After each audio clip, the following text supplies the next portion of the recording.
Orang yang sakit diabetes atau gula darah tinggi itu persepsinya apa sih? Masalahnya terlalu banyak makan gula gitu ya. Akhirnya saya sakit diabetes. Itu salah. Salah. Diabetes itu terjadi memang akhirnya gula tinggi. Tetapi terjadinya diabetes dipicu bukan karena kadar gula yang tinggi, bukan.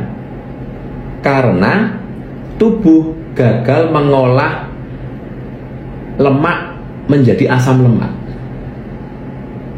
Ya, akhirnya muncul plak. Jadi pertama kali segala macam penyakit degeneratif, mau diabetes, mau hipertensi, mau gangguan jantung, mau neuropati, terjadinya sama. Terjadinya metabolisme, tubuh gagal mengolah minyak atau trigliserid untuk menjadi nutrisi asam lemak. Awalnya karena adanya gangguan lambung. Karena ada gangguan lambung, itu pasti karena gangguan lambung. Nah, gangguan lambung kan seperti saya sering bilang, bergejala, rasa nyeri, rasa sakit, ya, itu cuma 15-20%. Yang tanpa gejala, gangguan lambung tanpa sakit, itu lebih tinggi, Pak, 80%. Jadi lebih tinggi. Sehingga orang bilang aku nggak sakit. Nah, masalahnya gangguan lambung itu, definisi gangguan lambung bukan nyeri atau tidak nyeri. Definisi gangguan lambung adalah lambung gagal memetabolisme makanan menjadi nutrisi. Dalam kasus ini kegagalan lambung adalah mengolah protein untuk dirubah menjadi asam amino. Nah, karena orang dengan gangguan lambung kecenderungannya cairan lambung itu pH-nya mendekati netral, mendekati 7. Apalagi orang yang punya luka radang lambung yang parah, ya.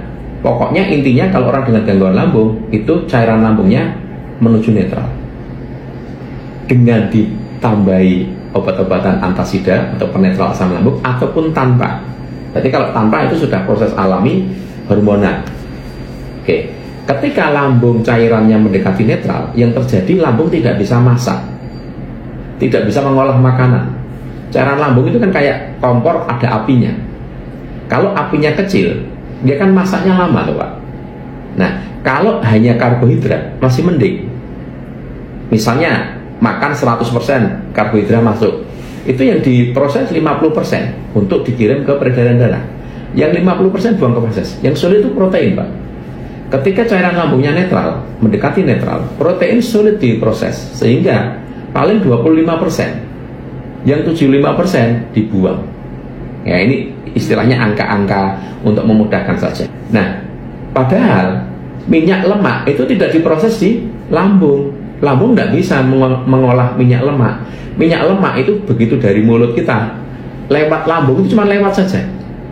Dia bablas ke peredaran darah, bentuknya masih minyak lemak. Jadi kalau di lambung semua dipecah, sudah berubah fungsi, jadinya polimer. Poli itu kan bermacam-macam, dijadikan monomer satu. Karbohidrat, monomernya glukosa. Protein polimer dirubah menjadi asam amino. Minyak trigliserid, lemak trigliserid itu polimer. Ke lambung itu lewat tok, ke darah tetap bentuknya polimer. Masih minyak. Cuman minyaknya disalut sama kilomikron, jadi bentuknya kayak klepon, gitu ya. Tapi bentuk minyak masih utuh, bentuk minyak. Nah, minyak itu pemecahannya ada di darah, di peredaran darah. Yang memecah minyak adalah enzim lipase. Jadi enzim lipase itu kayak gunting, dia memecah minyak, kena enzim lipase kayak dipotong, kayak gunting gitu. Jadi dua, gliserol sama asam lemak. Gliserol dikirim ke liver, ke hati. Asam lemak itu makanan sel. Nah, enzim lipase dari mana? Enzim lipase itu didapat dari asam amino. Asam amino didapat dari protein. Nah, orang dengan gangguan lambung kan sulit mengolah protein, sehingga asam amino yang naik ke darah nggak banyak. Ingat betul ya, 25%, sisanya kebuang ke feses. Nah, suatu saat minyak lemaknya banyak, stok enzim lipasenya habis. Dong proteinnya kan sedikit. Jadi enzim lipasenya habis, minyak lemaknya masih banyak. Singkat kata, minyak lemak ini jadi plak. Nah, plak ini yang bikin orang gangguan jantung karena ada penyumbatan, stroke karena ada penyumbatan, neuropati karena ada penyumbatan plak. Diabetes itu yang sama. Minyak lemak ini menutupi reseptor sel.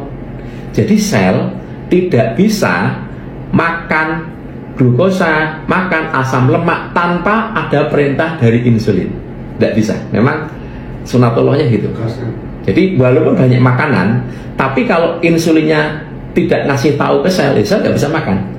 Ngasih tahu nih, ibarat kata kayak ketuk pintu, dok sel di luar ada makanan, nah baru selnya buka pintu diambil. Tapi kalau tanpa ada perintah tidak bisa. Nah, ketika pintu sel tadi, reseptor selnya tadi pintunya ya, itu ketutup minyak lemak, maka sel nggak denger, selnya budek. Maka terjadilah resistensi insulin. Yang tadinya butuh cuma 1, karena tebel butuh 2 insulin. Tambah tebel lagi butuh 5 insulin.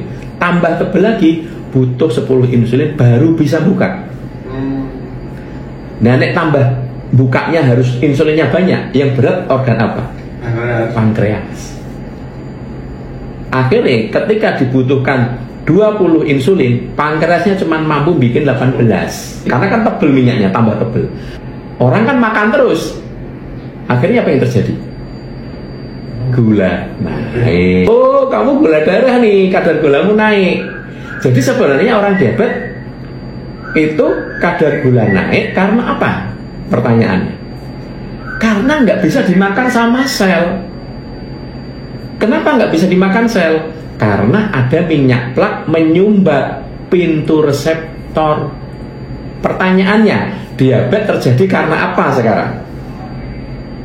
Karena ada minyak plak yang menyumbat reseptor sehingga gula tidak bisa dimakan sel. Lah kok nyalahin gula? Pertanyaan saya. Akhirnya pemahaman yang keliru, pengobatannya ya keliru. Pengobatan selama ini fokusnya kemana? Pertanyaan saya.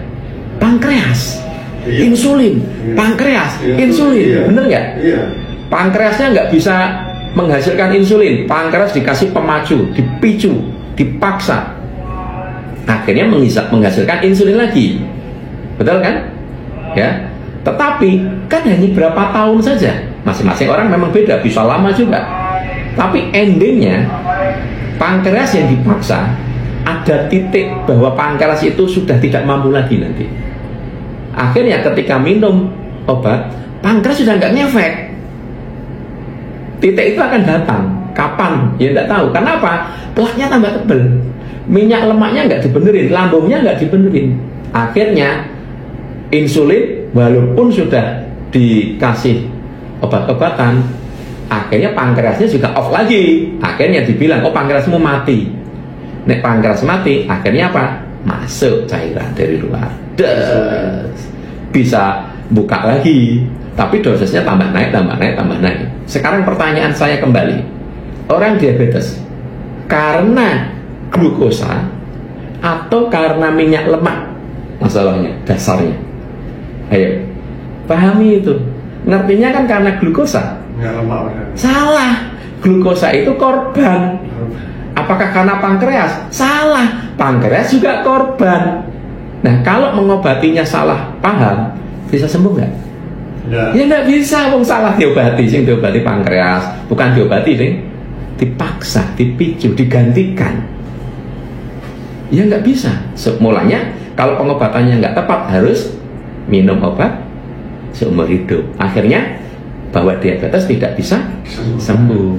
Makanya kalau mau menyembuhkan diabetes, ya minyak lemaknya dibenerin, plaknya dibenerin. Caranya lambungnya dibenerin dulu sehingga tidak terjadi plak yang baru. Plak yang ada sudah telanjang di darah diurai supaya plaknya hilang. Loh, kalau plaknya hilang, pintu reseptor selnya bersih lagi nggak? Kalau bersih lagi, butuh insulin banyak nggak untuk buka? Nggak butuh. Akhirnya pankreas nanti juga dibenerin. Pankreas akhirnya hidup lagi. Dia ringan karena cuma untuk buka insulin cuma butuh satu, happy pankreasnya.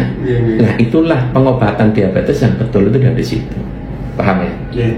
Untuk keperluan konsultasi, silahkan bergabung di grup Telegram yang ada di bio. Body Kalibrasi, terapi spesialis penyakit dalam dan saraf.